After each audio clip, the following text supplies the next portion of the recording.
আসসালামু আলাইকুম, আপনাদের সবাইকে স্বাগতম জানাচ্ছি। আজকে এই শর্টে আমি আলোচনা করব কিভাবে সামারি লিখতে হয়। সামারি লেখার জন্য যেই কয়েকটি নিয়ম রয়েছে তার ভিতরে আমি উল্লেখযোগ্য কয়েকটি নিয়ম এখানে দিয়েছি, ৩ টা দিয়েছি দেখেন।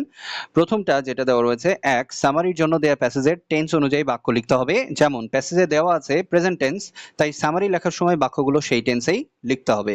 ওকে, সো প্যাসেজটা যেটার উপর ভিত্তি করে আমাদের সামারি লিখতে হয়। প্রথমে একটু বলে নিই সামারিটা কি। সামারি হলো কোন একটা প্যাসেজের মূল ভাব অথবা সারসংক্ষেপ। হ্যাঁ, মানে ওই পুরো প্যাসেজের একটা নির্যাস থাকবে সেই সামারির ভেতরে। অনেকটা এরকম যে পুরো মুভির জন্য যে একটা ট্রেলার তৈরি করা হয়, সেই ট্রেলারটার মতোই একটা প্যাসেজের জন্য একটা সামারি তৈরি করা হয়। ওকে, সো এটার জন্য আমাদের কি করতে হবে? প্যাসেজটা যেই টেন্সে থাকবে আমাকে সামারিটা সেই টেন্সেই লিখতে হবে, সামারি সেই বাক্যগুলো। ওকে, ২ নম্বরে দেখেন সামারি হবে প্যাসেজের ৩ ভাগের ১ ভাগ। প্যাসেজ ৯ লাইন দেওয়া থাকলে সামারি হবে ৩ অথবা ৪ লাইন। তার মানে সামারি আপনি চাইলে অনেক পেজ ভর্তি করে লিখতে পারবেন না।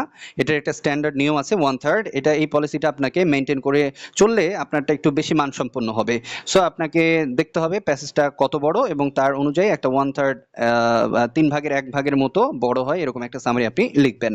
৩ নাম্বারটা দেখেন সামারি লেখার সময় কানেক্টরস ব্যবহার করলে সেটি বেশি মানসম্পন্ন হয়ে থাকে। সো কানেক্টরস কোনগুলো? যখন দেখবেন যে কোনো একটা ইংরেজি বাক্য শেষ হওয়ার পর নতুন আরেকটা বাক্য শুরু হওয়ার আগে কিছু ওয়ার্ড থাকে, সেগুলোকে আমরা কানেক্টরস বলি। উদাহরণস্বরূপ এখানে দিয়েছি দেখেন at first, secondly, then, on the other hand, finally, after that. এগুলো কিন্তু কানেক্টরস। ওকে, সো আপনি এগুলো যদি ব্যবহার করেন তাহলে আপনার ওই সামারিটা আরো বেশি ভালো হবে, হ্যাঁ, ইউনিক হবে। আর আরেকটা কথা লিখেছি দেখেন প্যাসেজ ভেদে এর পরিবর্তন হয়ে থাকে। তো প্যাসেজ বিভিন্ন সময় বিভিন্ন টপিকের উপরে প্যাসেজ হইতে পারে। সো সব প্যাসেজেই যে এই কয়েকটা কানেক্টরস ব্যবহার হবে এমনটা নয়। সো সেক্ষেত্রে প্যাসেজ অনুযায়ী আপনাকে সেটা চেঞ্জ করে ব্যবহার করতে হবে। এবার নিচে দেখেন লেখার নিয়মটা আমি বলে দিয়েছি সংক্ষেপে।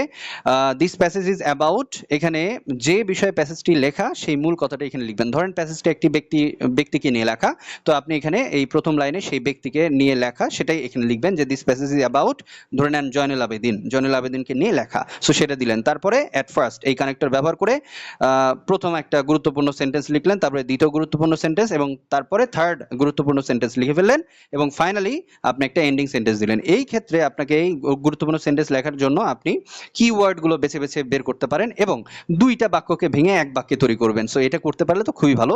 আর না পারলে কি করবেন? গাইডের সাথে মিল রেখে সামারিটির সাথে আপনি এই যে ইয়াগুলো আমাদের কানেক্টরস গুলো যুক্ত করার চেষ্টা করবেন। তাহলে দেখবেন আপনার সামারিটা ইউনিক হবে, অন্যদের থেকে আলাদা। আশা করি ভিডিওটা ভালো লেগেছে। ভালো লাগলে অবশ্যই সাবস্ক্রাইব করবেন এবং শেয়ার করবেন, কমেন্টে জানাবেন। সবাই ভালো থাকবেন। আল্লাহ হাফিজ।